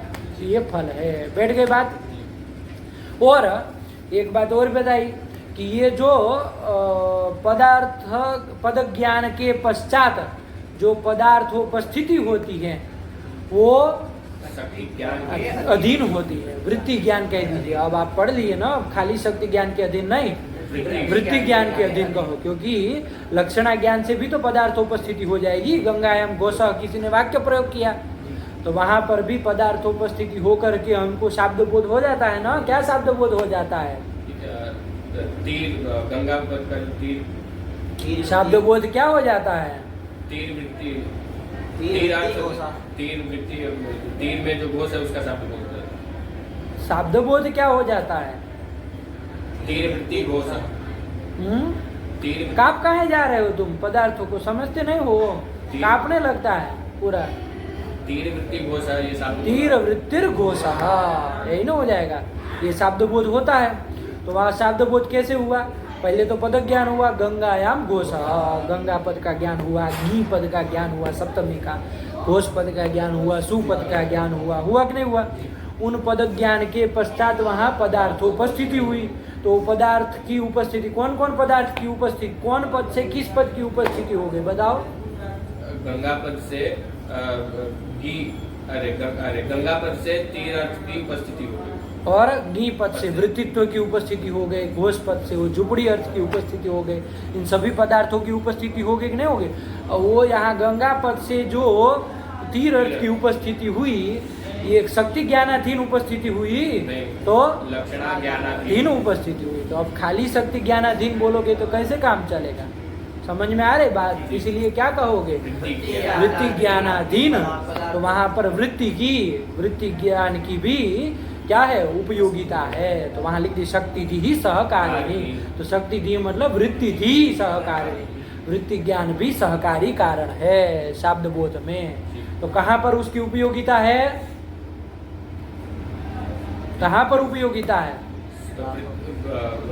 पदार्थोपस्थिति में वृत्ति ज्ञान की उपयोगिता है। पद ज्ञान के पश्चात जो पदार्थ की उपस्थिति हो रही वो बिना वृत्ति ज्ञान के, आपको शक्ति ज्ञान भी न हो, लक्षणा ज्ञान भी न हो, तो वहाँ पर पद ज्ञान तो हो जाएगा बाबू, लेकिन पदार्थोपस्थिति, पदार्थ का स्मरण नहीं होगा। जब आपको पता नहीं होगा कि इस घट पद का ये अर्थ है, आपको शक्ति ज्ञान नहीं होगा। चाहे गंगा एवं गोसा में गंगा पद का ये लक्ष्य अर्थ है, तो वहाँ पर लक्षणा का ज्ञान नहीं होगा, पद पदार्थ के संबंध का वृत्ति का ज्ञान नहीं होगा, तो वहाँ पर पद ज्ञान के पश्चात पदार्थ की उपस्थिति होगी नहीं होगी, नहीं ना हो पाएगी। तो पदार्थ वृत्ति का ज्ञान भी कारण है, अपेक्षित है, सहकारी है। आया कि नहीं आया? लेकिन उसकी उपयोगिता कहाँ है, समझ में आई ना? कहाँ पर है? उपस्थिति में। ठीक हुआ? तो शक्ति दी ही सहकारिणी, मतलब वृत्ति दी ही सहकारिणी, ये भी बैठ गया। लेकिन अब आगे यहाँ मूलकार कह रहे हैं, ये तो पूरी बात बैठ गई ना, शब्दबोध कैसे होगा, प्रक्रिया भी आ गई है, यही इनकी व्यवस्था है। ठीक हो गया बाबू? वो कारिका यदि याद रखेंगे ना तो कभी भी उलझेंगे नहीं। क्या है कारिका?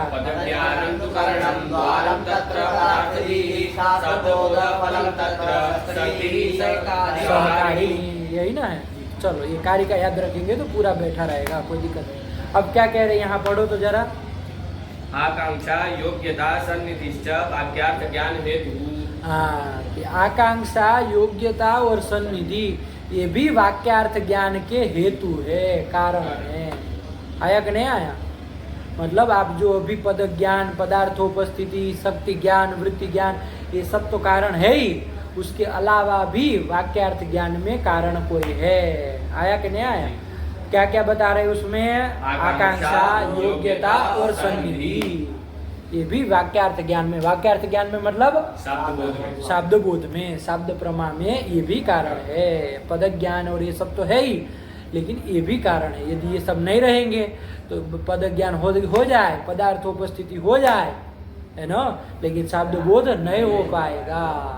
आकांक्षा, योग्यता और सन्निधि यदि नहीं रहेंगे तो शब्द बोध नहीं हो पाएगा। ये सब भी रहने चाहिए। अब क्या है आकांक्षा, क्या है, वो सब समझेंगे तो समझ लो। जैसे पहले बात समझो, जैसे किसी व्यक्ति ने प्रयोग कर दिया गाय, घोड़ा, हाथी, बैल, पुरुष बोल दिया हिंदी में ही, चलो समझ लो, फिर संस्कृत उसका भी समझ लो। किसी ने वाक्य प्रयोग कर दिया गाय, घोड़ा, हाथी, बैल, पुरुष, है कि नहीं? गौहु अश्वः पुरुषः अस्ति। क्या कह दिया? गौहु अश्वः पुरुषः अस्ति। आपको पता है गो पद का क्या अर्थ है? शासनादिमत पदार्थ। अश्व पद का क्या अर्थ है? वो पशु विशेष। आपको सबका पता है ना? हस्ती का क्या अर्थ है? हाथी। पुरुष का क्या अर्थ है? पुरुष, है ना, मनुष्य। तो ये सब आपको पता है, अर्थ वो शक्ति ज्ञान है। तो सुन करके आपको हमने कह दिया गौहु अश्वः पुरुषः अस्ति, ये वाक्य प्रयोग कर दिया कि नहीं कर दिया? आपने कान से सुना, आपको पद ज्ञान हो गया। क्या किन किन पदों का ज्ञान हो गया? अश्वः पुरुषः अस्ति, सब पदों का ज्ञान हो गया कि नहीं? अब उसके अनंतर पदार्थों की उपस्थिति भी हो जाएगी कि नहीं हो जाएगी? क्योंकि आपको शक्ति ज्ञान है ही। गौ पद का क्या अर्थ है, पुरुष पद का क्या अर्थ है, अश्व का क्या अर्थ है, हस्ती का क्या अर्थ है, सब पता है। तो पदार्थ की उपस्थिति भी हो जाएगी। लेकिन उसके उत्तर क्षण में कोई शब्द बोध होता है? परस्पर संबंध अवगाही एक शब्द बोध होता है? नहीं होता है ना।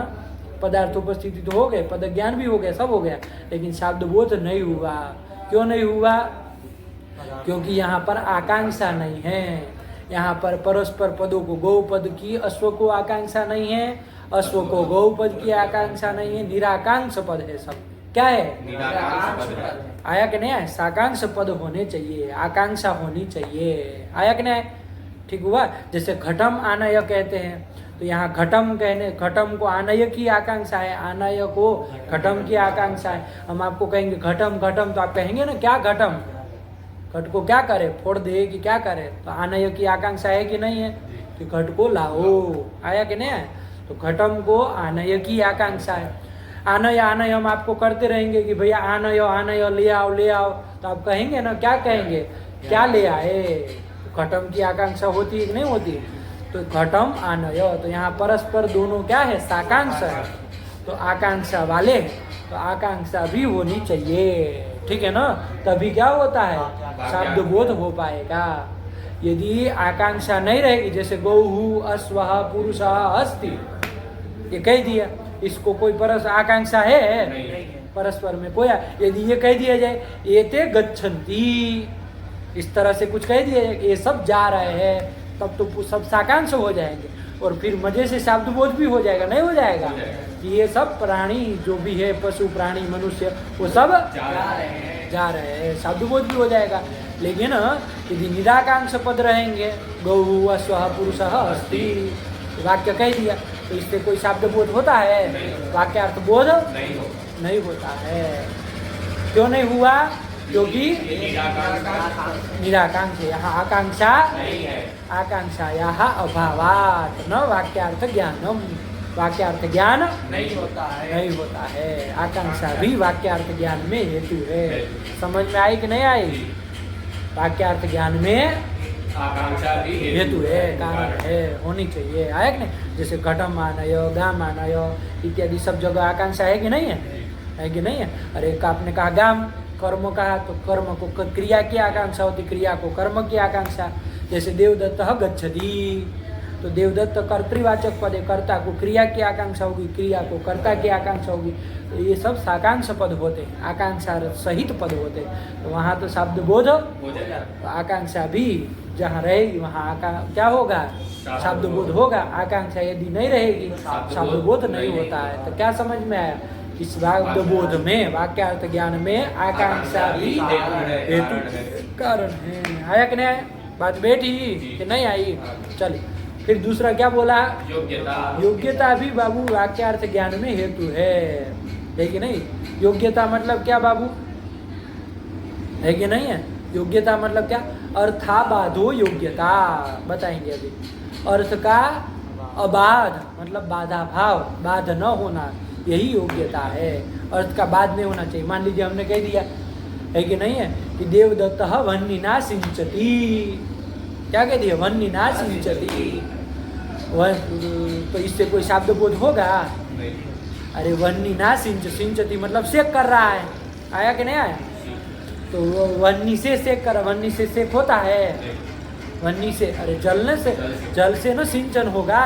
सेचन का करण कौन होता है? जल होता है। सेचन करणत्व तो वह्नि में संभव है? नहीं ना है, बाधित है उसमें। तो वह्निना सिंचती कोई वाक्य प्रयोग करेगा तो देखो, वरना आकांक्षा तो है। अरे सिंचती कहा तो किससे सिंचती? करण की आकांक्षा तो रहती है। आया कि नहीं? वह्निना कहा तो वह्नि के द्वारा, तो क्या वह्नि के द्वारा? है कि नहीं है? तो आकांक्षा तो है यहाँ पर, लेकिन योग्यता नहीं है नो? अर्थाबाधो योग्यता, अर्थ का अबाध होना चाहिए। यहाँ तो क्या हो रहा है? अर्थ का बाध न हो रहा है, पदार्थों का परस्पर में बाध हो रहा है। सेचन का करण वह्नि में बाधित है, सेचन करणत्व तो बाधित न है वह्नि में। जल में तो होता है सेचन करण, तो वह्नि में नहीं होता है। तो यहाँ पर वह्निना सिंचती कोई वाक्य प्रयोग करेगा तो पद ज्ञान भी हो जाएगा। नहीं हो गया? वह्निना सिंचती का पद ज्ञान हो गया, पदार्थ उपस्थिति भी हो जाएगी ना। अरे वह्नि पद से वह्नि की उपस्थिति, सिंचते, सिंच धातु है तो उससे सेचन क्रिया की उपस्थिति, सब पद पदार्थ की उपस्थिति हो ही जाएगी। पद ज्ञान के पश्चात पदार्थ उपस्थिति भी हो जाएगी। नहीं हो जाएगी? लेकिन शब्द बोध नहीं ना हो सकता है, परस्पर में संबंधावगाही ज्ञान नहीं हो सकता। यदि जलेन सिंचती कहते तब तो जलकरणकम सेचनम, है ना? इस तरह से जो भी शब्द बोध होना होता वो हो जाता। लेकिन वह्निना सिंचती से कोई शब्द बोध हो पाएगा? नहीं हो पाएगा। तो क्यों नहीं हो पाया? क्योंकि योग्यता का विरह है, योग्यता नहीं है। तो योग्यता विरहात, विरहात मतलब अभावात, योग्यता अभावात न शब्द बोध, शब्द बोध। तो शब्द बोध में योग्यता भी कारण है। समझ में आया? ठीक हुआ। फिर सन्निधि, सन्निधि भी कारण है। कहा यदि मान लीजिए हम अभी आपको कहे घट और थोड़ी देर घूम करके आए और एक आध घंटा बाद कह दे है कि नहीं? फिर घूम के आए फिर कह दे आंगनी, है ना? फिर घूम के आए घंटा भर बाद कह दे लोट, तो कुछ शब्द बोध होगा? क्यों? पद ज्ञान तो हुआ आपको, पदार्थोपस्थिति, घटपद से घट अर्थ की, ऐसे सब अर्थों की उपस्थिति भी हो गए, सभी चीज तो हो रही है। क्यों शब्द बोध? शब्द बोध होता है उससे कुछ? शब्द बोध नहीं होता है। क्यों शब्द बोध नहीं हुआ? आकांक्षा भी है, योग्यता भी है, सब चीज है। क्या दिक्कत हो गई? क्या नहीं है? सन्निधि नहीं है, सान्निध्य नहीं है। पदों का सान्निध्य होना चाहिए। अविलंबेन पदानाम उच्चारणम, यही सन्निधि है।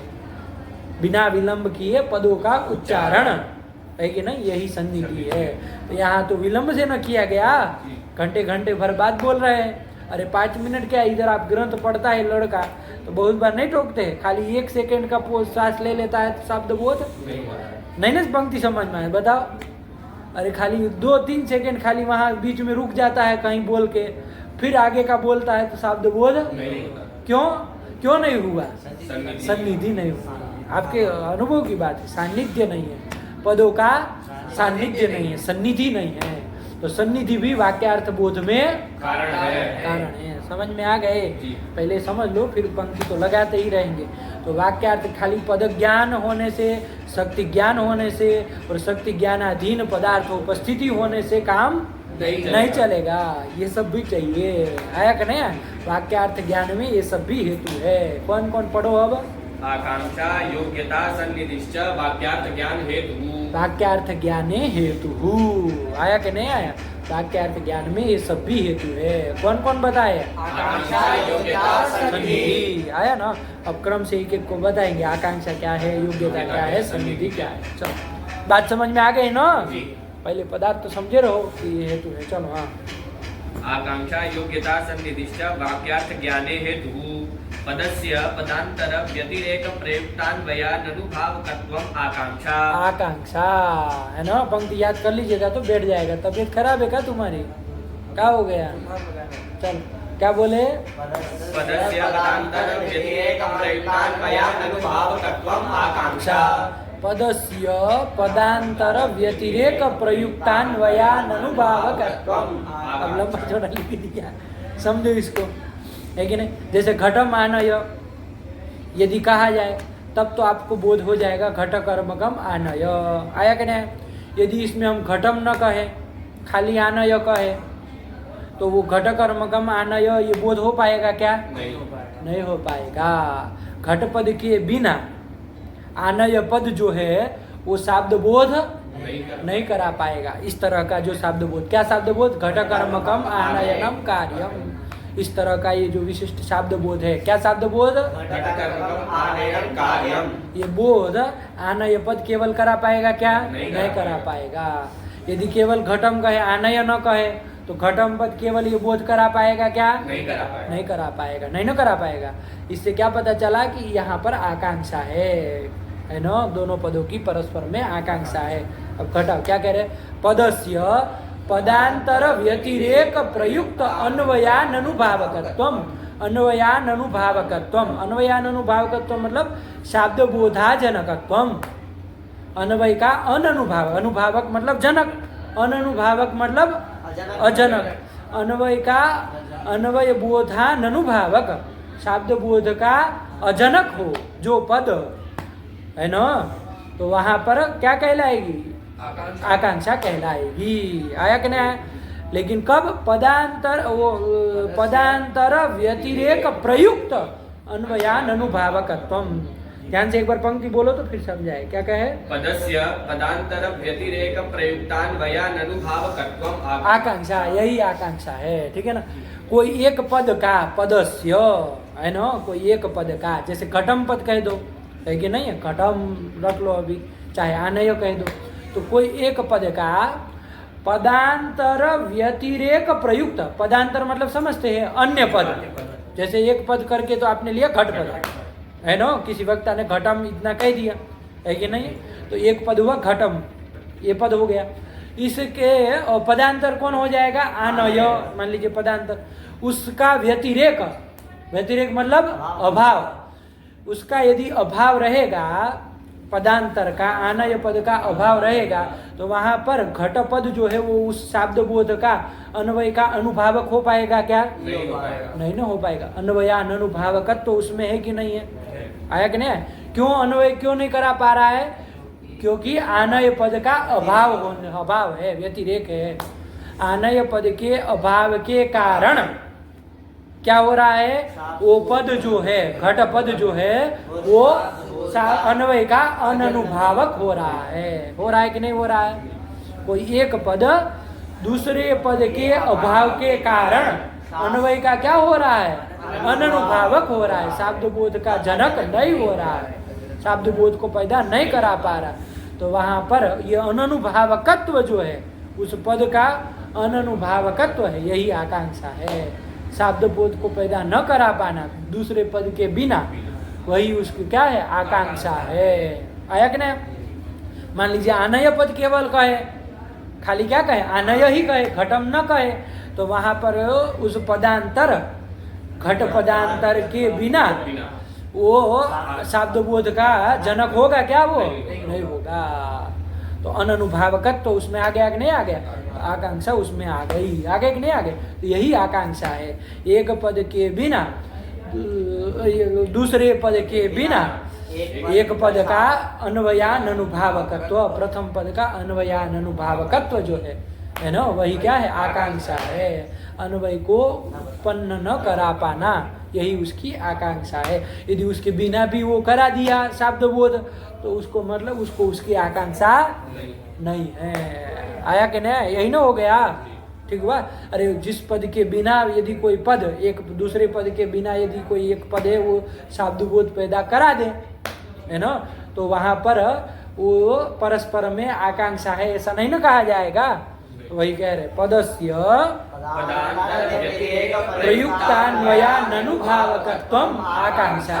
पदांतर, पदांतर मतलब अन्यत पदम पदांतरम, और उस पदांतरस्य व्यतिरेक, उस पदांतर का अभाव, और उस अभावे न प्रयुक्त, है ना, उस अभाव से होने वाला जो अन्वयानुभावकत्व है, शब्द बोधा जनकत्व है, वही आकांक्षा है। समझे कि नहीं समझे? ठीक हुआ। पदस्य अन्वयानुभावकत्वम आकांक्षा, ऐसे लगा लो। और वो अन्वयानुभावकत्वम कैसे? तो पदांतर व्यतिरेक प्रयुक्त, जो अन्वयानुभावकत्व है इसी एक पद का दूसरे पद के बिना शब्द बोध का पैदा न करना, यही उसकी उस पद के प्रति आकांक्षा है कहा जाएगा। समझे कि नहीं समझे? नहीं बनी बात? वही कह रहे, पढ़ो। पदस्य पदांतर व्यतिरेक प्रयुक्तान्वयानुभावकत्वम आकांक्षा। ठीक। जैसे यहाँ घट आनय को लेके समन्वय कर पाओगे ना? जैसे कोई घट पद ही कह दिया या तो आनय पद ही कह दिया, दूसरा पद का उच्चारण नहीं किया, तो उस पदांतर का व्यतिरेक हो गया कि नहीं हो गया? एक पद तो कहा है, लेकिन दूसरे पदांतर जो अन्य पद है उसका क्या हो गया? व्यतिरेक हो गया। और उसका व्यतिरेक होने से क्या हो जाएगा? वो घटकर्मकम आनयनम कार्यम, ये शब्द बोध अन्वय बोध नहीं हो पाएगा, है ना। वो अकेला पद उसका अनुभावक जनक, उस शब्द बोध का अनुभावक नहीं हो पाएगा, अननुभावक हो जाएगा। तो उसमें जो ये अननुभावकत्व है, अननुभावक तो पद हुआ, लेकिन उसमें जो ये अननुभावकत्व है वही आकांक्षा है। आया कि नहीं? तो पदों में इस तरह की अननुभावकत्व रूप आकांक्षा भी होनी चाहिए, है ना, तभी वहां पर शब्द बोध हो पाएगा। ठीक हुआ। चलो। पदस्य पदांतर व्यतिरेक प्रयुक्तान्वयानुभावकत्वम आकांक्षा। अर्थाबाधो योग्यता। अर्थाबाधो योग्य, योग्यता भी बता दी। योग्यता क्या है भैया? अर्थाबाधो योग्यता, अर्थ का बाध न होना, बाधा भाव, परस्पर पदार्थों का बाध न होना, यही योग्यता। यदि बाध हो गया परस्पर में, है ना, तो वहां पर योग्यता नहीं है। किसी ने वाक्य प्रयोग कर दिया, वन्निना सिंचति, आया कि नहीं? तो उससे शब्द बोध नहीं। क्यों? क्योंकि योग्यता नहीं है, क्योंकि यहाँ पर अर्थ का बाध है और बाध नहीं है। चल। अर्थाबाधो योग्यता। पदानाम अविलंबेन उच्चारणम सन्निधि। सन्निधि भी बता दी। सन्निधि क्या है? पदानाम अविलंबेन उच्चारणम, पदों का बिना विलंब किए, है ना, बिना समय लगाए विलंब किए उच्चारण, है ना, यही सन्निधि है। सान्निध्य भी इसको कह देते हैं, कोई दिक्कत नहीं। आया? चलो। पदानाम अविलंबेन उच्चारणम सन्निधि। हो गया? तीनों आ गया कि नहीं आ गया? ये तीनों वाक्यार्थ ज्ञान में हेतु है। चलो। तथा च आकांक्षादिरहितम वाक्यम अप्रमाणम। और आकांक्षादि से रहित, आदि से क्या समझ रहे हो? योग्यता और सन्निधि। योग्यता और सन्निधि, है ना। आकांक्षा योग्यता और सन्निधि से रहित जो वाक्य होगा, है ना, वो अप्रमाणम, वो शब्द प्रमाण नहीं होगा, वो शब्द बोध शब्द प्रमा का जनक करण वो नहीं होगा। आया कि नहीं आया? चलो, इससे सहित होना चाहिए। आकांक्षा योग्यता और सन्निधि से सहित होना चाहिए। यदि रहित रहेगा, है ना, इसका अभाव, तीनों में से एक का भी अभाव रहेगा, तीनों होने चाहिए, तीनों में से एक भी नहीं रहेगा तो भी शाब्द बोध तीनों चाहिए। चलो, आकांक्षादि रहितम वाक्यम प्रमाण नहीं होगा, प्रमा का करण नहीं बनेगा, अरे शाब्द बोध का जनक नहीं होगा। चलो, तथा च आकांक्षादि रहितं वाक्यम अप्रमाणम यथा गौरस्वः पुरुषो हस्ति इति न प्रमाणम। हाँ, अब एक एक का दृष्टांत दे रहे, गौरस्वः पुरुषः हस्ति, किसी ने वाक्य प्रयोग कर दिया तो इदम न प्रमाणम, मतलब शाब्द बोध जनकम इदम वाक्यम न भवति। क्यों नहीं होगा भैया? आकांक्षा विरहात्, आकांक्षा विरहात्, क्योंकि यहाँ पर आकांक्षा, जो पूर्व में कही वो आकांक्षा नहीं ना है। पदस्य पदांतर व्यतिरेक, गौ पद के गौहु पद का अश्व पद के बिना गौ पद अन्वयानुभावक हो रहा है क्या यहाँ पर? अरे गौहु गच्छति कह देंगे तो शाब्द बोध मजे से हो ही जाएगा ना। गौहु को अश्व की कोई आकांक्षा है? नहीं ना है। गौहु को क्रियापद की आकांक्षा हो सकती है ना, अश्वपद को क्रियापद की आकांक्षा हो सकती है, लेकिन अश्व की परस्पर में गौ को, गौ की अश्व को परस्पर में आकांक्षा नहीं है, आकांक्षा विरह है। तो आकांक्षा विरहात् इदम न प्रमाणम न प्रमाजनकम, आया कि नहीं आया? चलो, यथा गौरस्वः पुरुषो हस्ति इति न प्रमाणम आकांक्षा विरहात्, विरहात् आ गया ना। चलो, हाँ, वह्निना सिंचति इति न प्रमाणम योग्यता विरहात्। वह्निना सिंचति ये वाक्य भी प्रमाण नहीं होगा। क्यों नहीं होगा भैया? क्या दिक्कत है? सब तो चीज मिल रही है, पद ज्ञान में, पद ज्ञानानंतरम वृत्ति ज्ञानाधीन पदार्थ उपस्थिति भी हो रही है, आकांक्षा भी है और सन्निधि भी देखो तो है, सब चीज तो है, तो क्यों ये प्रमाण नहीं? तो कहा योग्यता विरहात्, क्योंकि योग्यता नहीं है, नहीं ना है योग्यता। क्या योग्यता है? योग्यता किसको कहते हैं? अर्थाबाधो योग्यता। और यहाँ तो क्या हो रहा है? अर्थ का बाध हो रहा है। वन्नी सेचन का करण वह्नि नहीं बनेगा, बाधित है ना। वन्नी करण सेचन करणत्व, क्या सेचन करणत्व वन्नी में बाधित है, बाधित न है, इसलिए अर्थाबाध रूप योग्यता यहाँ पर नहीं है। तो योग्यता के विरह के कारण शाब्द बोध नहीं होगा, ये प्रमाण नहीं कहलाएगा। चलो चलो बता दीजिए सब। वह्निना सिंचति इति न प्रमाणम योग्यता विरहात्। प्रहरे प्रहरे असौचारितानि गाम आनय इत्यादि पदानि न प्रमाणम। प्रहरे प्रहरे सहोच्चारितानि, असहोच्चारितानि मतलब क्या? प्रहरे प्रहरे असहोच्चारितानि, असहोच्चार, प्रहरे प्रहरे, एक एक प्रहर में, प्रहर मतलब कितना समय होता है? 3 घंटे का एक प्रहर होगा, 3 घंटे का होता है, आया कि नहीं?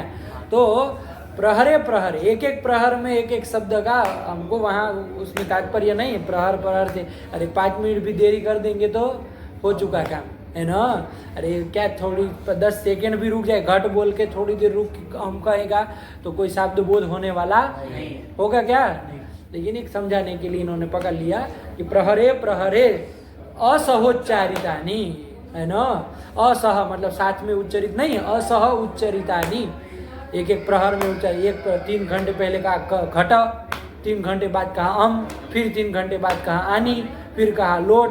तो इस तरह से प्रहरे प्रहरे एक एक प्रहर में उच्चरित, असह उच्चरित जो ये वाक्य होगा वो प्रमाण नहीं होगा, नहीं ना होगा।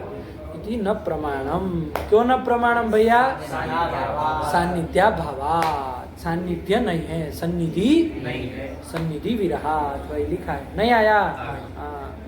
प्रहरे प्रहरे असौचारितानि गाम आनय इत्यादि पदानि न प्रमाणम सान्निध्याभावात्। सान्निध्याभावात् आ गया। चलो फिर हैं? क्या गुनगुन कर रहे हो? न्याय बोध नहीं है। हाँ बोलो तो। आकांक्षाम लक्षयति, आकांक्षा का लक्षण कर रहे हैं। रोका जाए कि चला जाए? रोके, चलो आया कि नहीं? तो चलो लगा के आओ, इसको मूल हो गया ना पूरा, अच्छे से बिठा लो बाबू। कोई संदेह हो तो बोलना, फिर अगले पाठ में चलते। रखा जाए। भगवती नमः, पराम्बिकायै नमः। अस्तु।